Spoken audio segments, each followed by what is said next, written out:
Start किया कि solutions क्या है। A homogeneous mixture of two और more substances is known as solution. ठीक है, there are the two components of the solution, one is the solute and another is the solvent. Who is the few amounts is known as solute, who is the more amounts is known as the solvent. Suppose that मैंने कहा कि 20% ethanol solutions, कहने का मतलब 20 ml आपका ethanol है और उसमें 80 ml आपका वो है। ठीक है, और दूसरा आपने कहा कि होमोजीनियस मिक्सचर का क्या मतलब है। होमोजीनियस मिक्सचर का मतलब है कि जो जिसका फिजिकल स्टेट ले यूनिफॉर्म सिचुएशंस में हो जाए। तो वो भी चीज़ें आपको क्लियर हो गई, तो कौन सा होगा। अब रही बात कि हम लोग ये जानते हैं कि विलियन, जैसे हम लोग डिस्टेंस है, डिस्टेंस का यूनिट होता है मीटर, सेंटीमीटर, किलोमीटर या जो भी माइल्स, इस तरीके से। वेट का भी होता है ग्राम, किलोग्राम, तमाम चीज़ें। तो विलियन क्या है, विलियन के सांद्रता, कंसंट्रेशन को मेज़र करने के लिए भी बहुत सारे यूनिट्स हैं, इकाई होते हैं। तो अब आपके कौन कौन से यूनिट्स होते हैं, जैसे कंसंट्रेशन से क्या डिफिनीशन है, what do you means by concentration, सांद्रता जिसको बोलते हैं, बताएं क्या होता है सांद्रता। अभी क्या, हाँ अभी बताओ।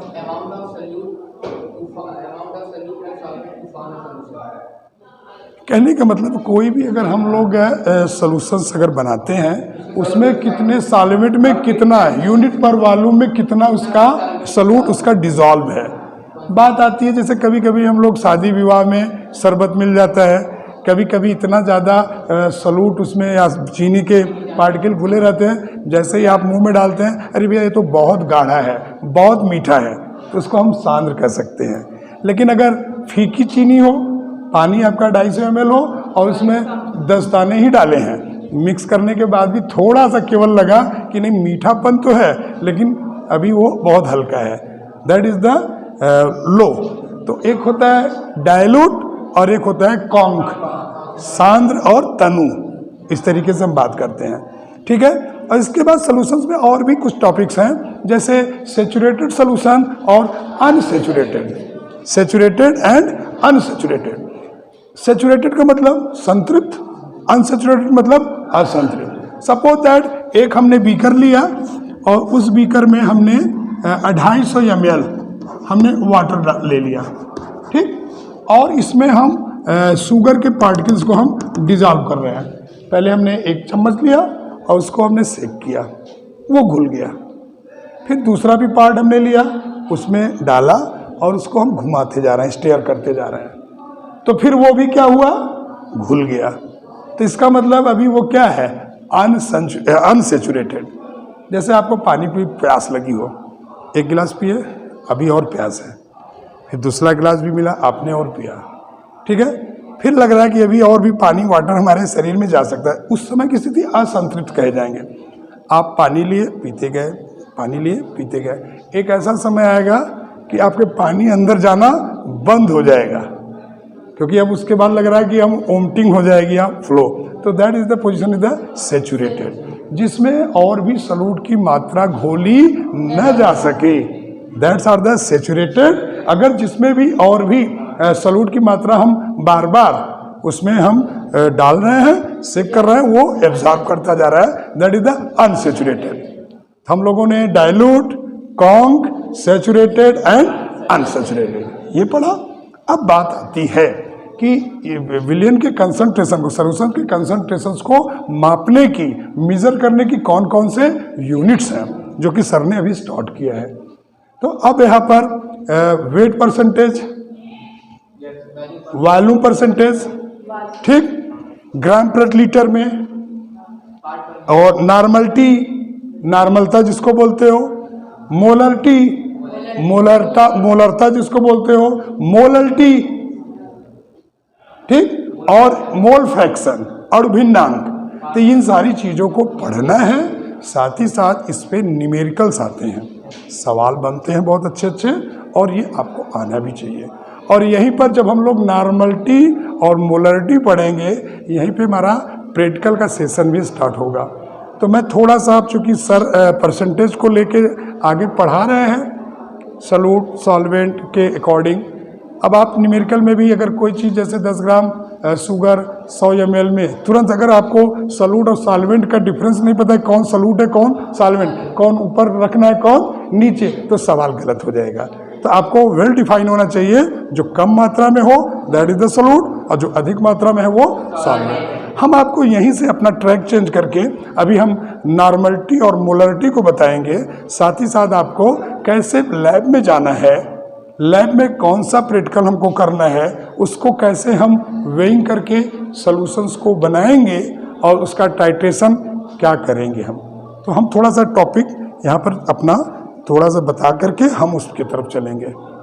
ओके, तो इतने में कोई दिक्कत? हम लोगों ने सॉल्यूशंस के डिफिनेशंस को पढ़ा, सॉल्यूट और सॉल्वेंट को जाना, साथ ही साथ हम लोगों ने टाइप्स में उसके सॉल्यूशंस को हम लोगों ने, होमोजीनियस और हेट्रोजीनियस को भी हम लोगों ने आइडेंटिफाई किया। That is the concept of the solutions. आप कोई भी एग्जामिनेशंस में छोटे छोटे मल्टीपल्स MCQ क्वेश्चंस बनते हैं तमाम, अगर कॉन्सेप्ट क्लियर है बेटा तो आपको कोई पीछे नहीं कर सकता। कॉन्सेप्ट क्लियर नहीं है, आप रट्टा मार रहे हो तो आपको बार बार दिक्कतें आएंगी। ठीक है, अब हम लोग थोड़ा सा बात करती है अब यूनिट्स पे। विलयन के कंसंट्रेशंस को मेजर करने के कई यूनिट्स हैं, और कई यूनिट्स में आपका भार प्रतिशत या वॉल्यूम या तमाम चीज़ें। तो हम लोग केवल अभी नॉर्मलिटीज़ पे चलेंगे, नॉर्मलता, और उसको हम पूरा हिंदी और इंग्लिश जो भी आपका हो, लैंग्वेज बहुत मायने नहीं रखता है, कॉन्सेप्ट और उसका एक्सप्लेनेशन मायने रखता है।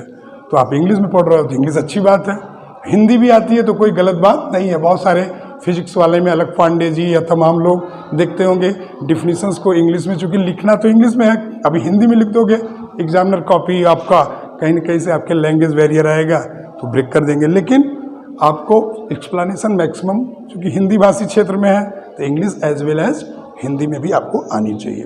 तो अगर हम लोग नॉर्मलिटी, विलियम के कंसंट्रेशन को नॉर्मलिटी, इसको हम हिंदी में बोलते हैं नॉर्मलता, और इसका जो सिंबल होता है वो capital N, it is denoted by capital N. होता क्या है, किसी सॉल्यूशंस के 1 लीटर वॉल्यूम में विलेय का अगर ग्राम इक्विवेलेंट वेट, ग्राम तुल्यांकी भार घुला हुआ है, उसको हम उसकी नॉर्मलता कहते हैं। फिर सुन लो, किसी विलयन के 1 लीटर में उपस्थित विलेय के ग्राम तुल्यांकी भारों की संख्या को हम उसकी नॉर्मलता कहते हैं। Gram equivalent weight dissolve in 1 litre volume is known as normality, denoted by capital N. अब आती है ग्राम तुल्यांकी भार क्या होता है। तुल्यांकी भार, equivalent weight, EQ, equivalent weight क्या होता है? क्या होता है भाई इक्विवेलेंट वेट क्या होता है? तुल्यांकी भार क्या होता है? जरूरी है, नहीं करोगे तो रट्टा मारोगे, हमेशा सवाल मिस करोगे। अब बेटा अभी क्या तुल्यांकी भार, एनीवे सर ने नहीं बताया बेटा, ये हाई स्कूल की चीजें हैं। वैलेंसी पढ़ा आपने, संयोजकता, मॉलिक्यूलर वेट, मॉलिक्यूलर वेट क्या होता है बताओ भाई। कोई एटम होता है जैसे hydrogen, helium, lithium, beryllium, boron, carbon, nitrogen, oxygen, fluorine, neon, sodium. Suppose that sodium is 11, there are the 23.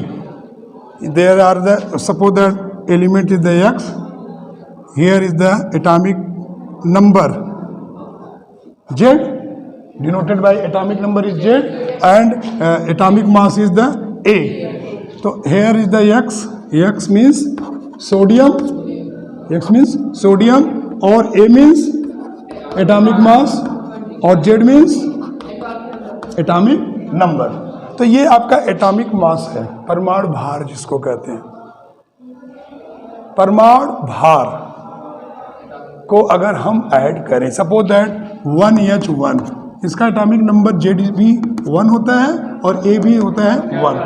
अगर रासायनिक भार में या भौतिक भार में जाएंगे तो 0.00 करके भी होता है आगे, तो वो आप निकाल सकते हैं। वो आगे अगर डिस्कवरी या तमाम हाइड्रोजन के बारे में देखेंगे। तो अगर हम मॉलिक्यूलर वेट की बात करें तो अगर हम कहें हाइड्रोजन जो फ्री स्टेट में रहता है तो H होता है, लेकिन अगर ये आणविक रूप में जितने भी गैसेस होते हैं बेटा वो डाई एटॉमिक रूप में होते हैं। जैसे आप कहोगे हाइड्रोजन हुआ, जैसे फ्लोरीन, ब्रोमीन, आयोडीन, एस्टाटाइन, तो H मीन्स H2, F मतलब F2, Cl2, Br2, R2 और भी बहुत सारे हैं। That is the gases 7th group में रखा गया है। तो अब ये H2 है तो हमें पता है कि ये इसका hydrogen plus hydrogen equal to H2। अगर इसका एक एटॉमिक वेट 1 है, दूसरे का 1 है, तो इसका मॉलिक्यूलर वेट कितना हो जाएगा? 2 हो जाएगा। ठीक है।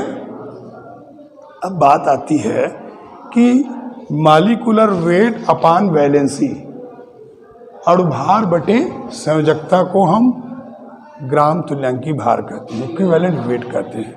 अब कोई हम लोग एग्जाम्पल लें, कोई भी हम लोग एग्जाम्पल लें, जैसे सपोज दैट सोडियम कार्बोनेट, यहीं पर आप समझ लेते हैं हम लोग। सोडियम कार्बोनेट का फार्मूला क्या है बेटा? Na2CO3। समझ में आ रहा है कि नहीं भाई? नहीं समझ में आ रहा है तो आप टोक दीजिए हमको। अभी क्या समझ में आ रहा है बेटा? हाँ, समझने का प्रयास करो। जहां मैं आए तो एकदम आराम से आप पूछो, एक बार नहीं 2 बार, क्योंकि ये स्टेज है। तो आप Na2CO3 ये हमारा क्या है? इसको क्या बोलते हैं? एसिड है कि बेस है कि सॉल्ट है? सॉल्ट है। अब आप लोगों ने acid plus base equal to salt plus water, और न्यूट्रलाइजेशन स्टेट भी बोलते हैं इसको। और इसके बाद हीट ऑफ द अगर निकालते हैं, तमाम चीज़ें पढ़ रहे होंगे छोटे छोटे टॉपिक्स में, वो बढ़ता चला जाएगा।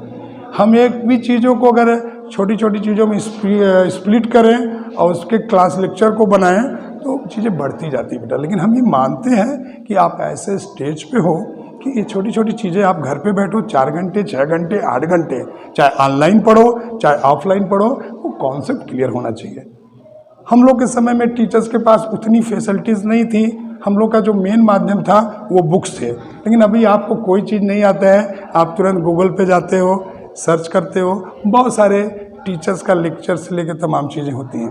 अब आपका ज़्यादा आसान और ज़्यादा कॉम्पिटिटिव एग्ज़ाम हो चुका है तमाम चीज़ें। अगर आप चाहो कि मुझे सक्सेस लेना ही लेना है तो कोई रोक नहीं सकता है। अगर आपके पास बहुत सारे एक्सक्यूज़ हैं, आराम भी खूब करना चाहते तो आराम करके आगे लाइफ को बढ़ाओ। अगर आपको लगता है कि नहीं मेरे पास ज़्यादा समय नहीं है, मैं अपने पेरेंट्स को या अपने टारगेट को अचीव करना चाहते हैं, तो वो भी करो। कोचिंग में भी तो यही पढ़ाई होती है। सॉल्यूशन की डिफिनीशन एरएसएस का अलग होगा और कोटा का अलग होगा, यही तो कहते हैं लोग। अब मैं जानना चाहता हूँ अपने भाई बंधुओं को, आर्ट को मैं बेइज्जती नहीं करना चाह रहा हूँ। मैं जानना चाहता हूँ कि अगर उन्होंने यहाँ की कॉपियों पे अच्छा नहीं लिखा तो क्या मैटर है। तो हाँ, तो पढ़ रहे हैं, माँ बाप अच्छा खासा पैसा भी दे रहे हैं, रूम रेंट भी दे रहे हैं, 4,000 5,000 30-40 हज़ार रुपया कोचिंग का भी फीस जमा कर दिया होगा, साल भर के नोट्स दिए होंगे। अगर आपने 60-70-80 हज़ार रुपया साल भर का लाख रुपया खर्च किया तो लाख रुपए का एडवांटेज आना चाहिए बेटा ना। मैं नहीं कह रहा हूँ गलत किया उन्होंने, आना चाहिए। तो वो सब उनके कॉपी पे लिखा होना चाहिए अगर आपने एग्जाम दिया, और कॉपियों को मैं पेरेंट्स के पास भेजूंगा। मैं नहीं कह रहा हूँ कि आप मत कोचिंग कराइए या तमाम चीज़ें, लेकिन किसी को डाउट में मत रखिए। घूमने टहलने का मकसद मत नहीं, बस जिनको पढ़ना है आप देहरादून में डाल दीजिए, हांगकांग डाल दीजिए, तो वो नहीं पड़ेगा। अगर उसको वास्तविकता में एक लालटेन जिसको कहते हैं छोटी सी रोशनी में बुक्स और मटेरियल दे दीजिए, जिसको जीतना है उसके अंदर ईगरनेस आता है और वो बीट करके दिखाता है। तो मेरा ये मानना है कि आप उनसे बात करो, और जब जब भी छुट्टियां होती बीच में, अभी देखो ईस्टर फ्राइडे है, ईस्टर मंडे है, संडे है, तो 10th और 12th के लिए मेरा अभी जब तक क्या मैं था कि मेरा गला नहीं ठीक था, अब थोड़ी थोड़ी चीज़ें, गला कुछ क्लियर हुआ कि नहीं? मेरी बातें अब स्पष्ट आपको लग रही होंगी। तो अब मुझे भी इसकी प्रैक्टिस करनी है और फिर एक बार समर में जा कर के जहाँ पे मेरा ऑपरेट हुआ है तो तमाम साउंड सिस्टम में जितने सिंगर लोग सीखते हैं तो मैं भी अपने टोन को, जैसे अभी लोग कहते हैं कि कॉस्टिज्म में कि ओम कहना चाहिए, तो सारे गामा पधनी स्वर कंठ होते हैं। ओम, ओम में म, अभी आप करेंगे ओम, ई करते हो आप तो अंदर से कंठ आता है, तो आपका जो साउंड है वो बहुत अच्छा होता है। बहुत आप अर्न कर सकते, कोई ज़रूरी नहीं कि गवर्नमेंट जॉब ही हमारा एक बेटर जॉब है। आप अपनी लाइफ को बहुत अच्छा कर सकते हो। नॉलेज कभी मर ही नहीं सकता।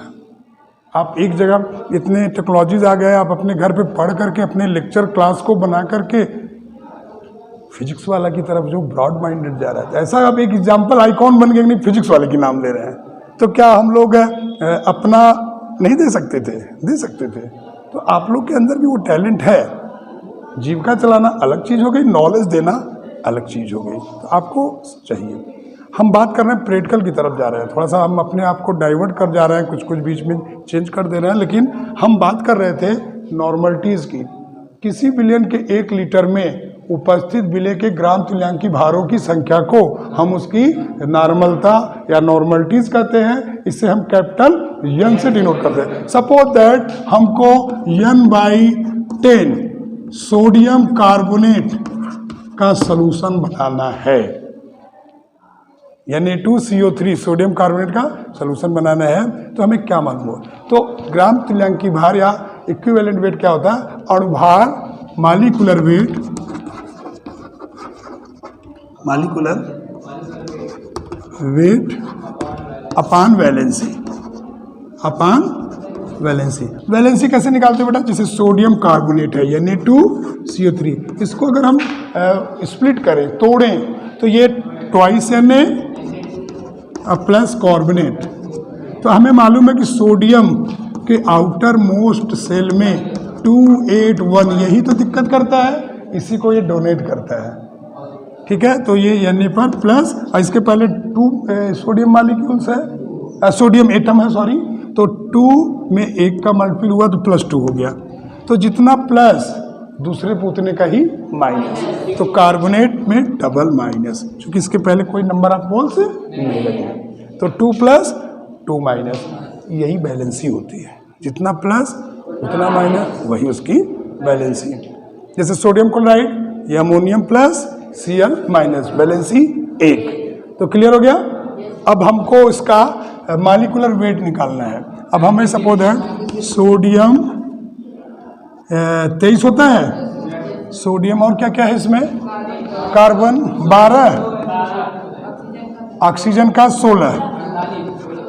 ठीक, अब हम इसका मॉलिक्यूलर वेट निकालें, तो मॉलिक्यूलर वेट में, मॉलिक्यूलर वेट मतलब हो गया इसका सोडियम कार्बोनेट का, तो 2 गुणे 23, भाई यही तो हुआ ना, 2 गुणे 23 और प्लस कार्बन 12 और 3 गुणे 16, यही हुआ।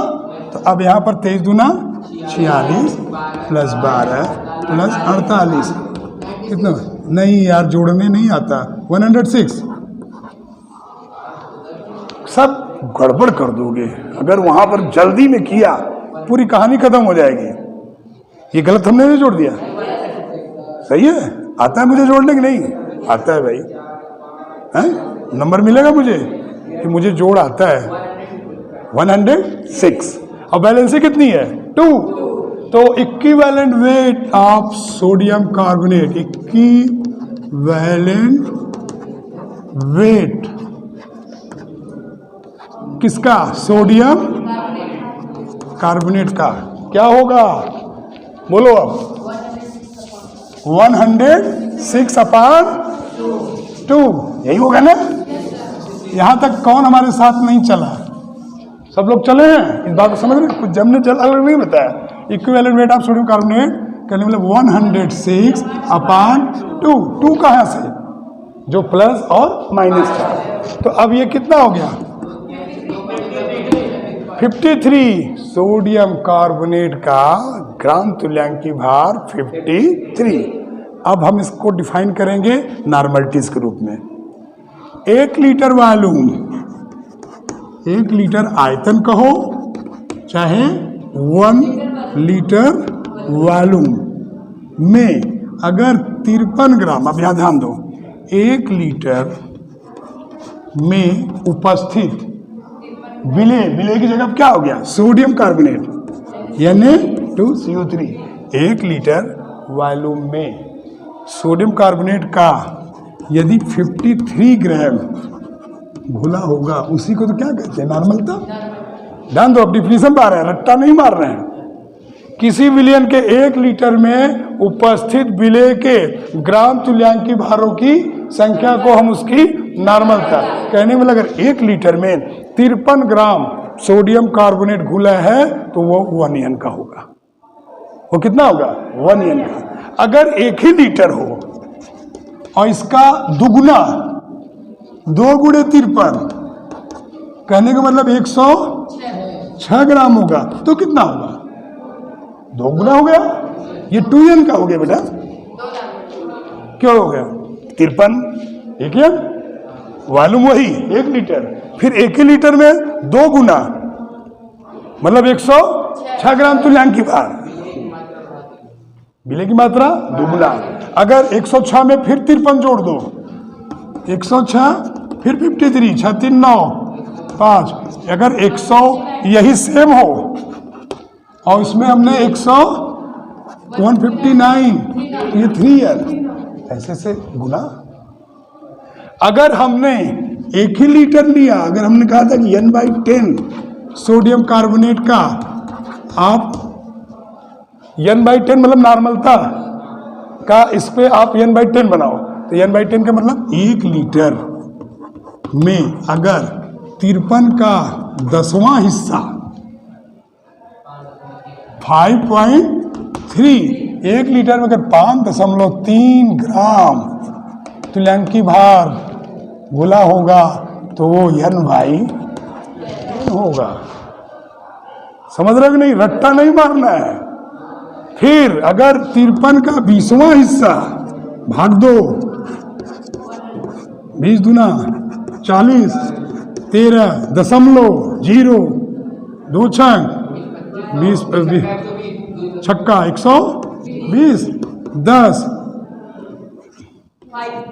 2.65। अगर 1 लीटर में 2.65 होगा तो N/20, N/25, N/30, N/25, 12, 14, 18, 20, 50 कुछ भी हो।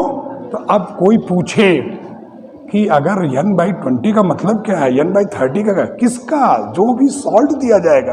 अब फिर अमोनियम सल्फेट की बात आ जाए, पोटेशियम परमैंगनेट की बात आ जाए, sodium carbonate, calcium carbonate, XYZ, ये न्यूमेरिकल के लिए भी हो गया।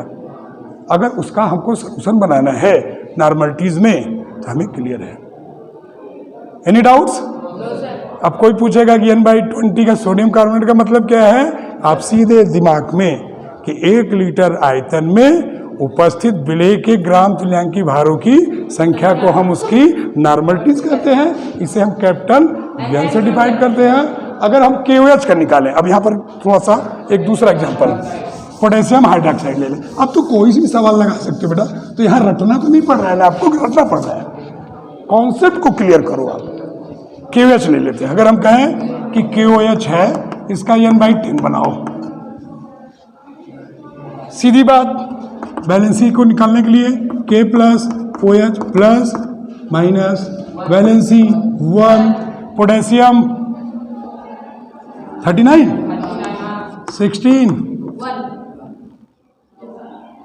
हो जाएगा। जोड़ोगे वही करोगे, 40 कितना, ये 40 लिखते, कितना रखते हैं? हाँ, इसका 40 होता है क्या? कितना होगा सर? 39 ना, ठीक। तो अब ये करके बटा 1, अगर 1 लीटर में इतना ग्राम घुला है, 40 ग्राम या जो भी हो, तो वो 1 N का होगा। 40 का 10वां हिस्सा 4 ग्राम अगर घुला हो तो N/10। 1 लीटर में 2 ग्राम घुला हो n/20, 40 का 25वां हिस्सा 1.5। मेरी बात समझ रहे हो कि नहीं समझ रहे हो? हम आपको प्रैक्टिकल की तरफ ले जा रहे हैं। क्लियर? ठीक। और इसका फार्मूला भी हम लोग लिखते हैं सर ना।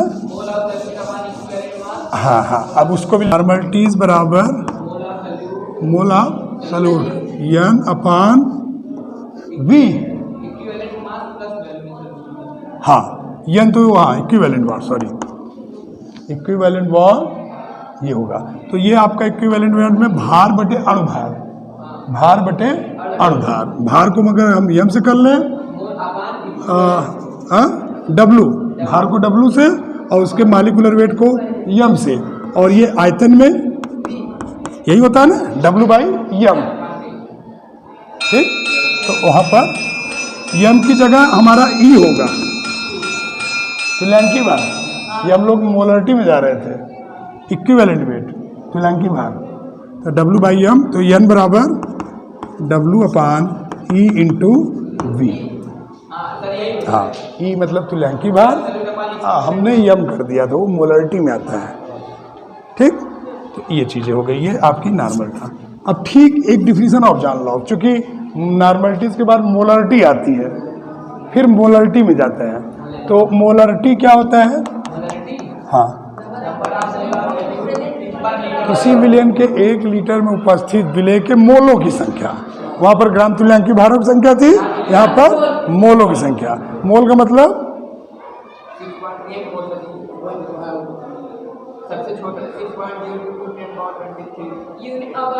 आयोगैड्रो नंबर होता है ना, तो नंबर ऑफ मास का वो आप आयोगैड्रो नंबर बता रहे हो। तो कहने का मतलब इसमें अणुभार, तुल्यांकी भार से नहीं मतलब है, इसमें अणुभार।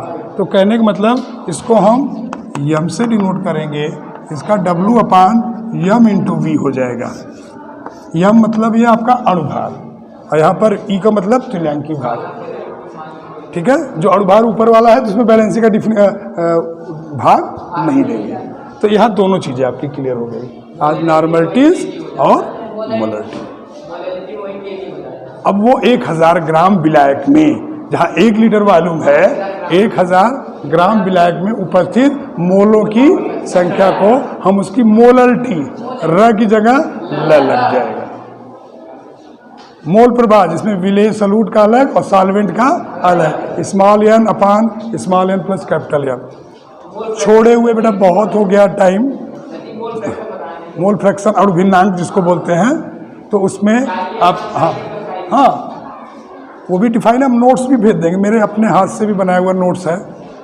और चूंकि पढ़ाने का बार बार मौका मिलता नहीं, बहुत दिन से छूटा हुआ था।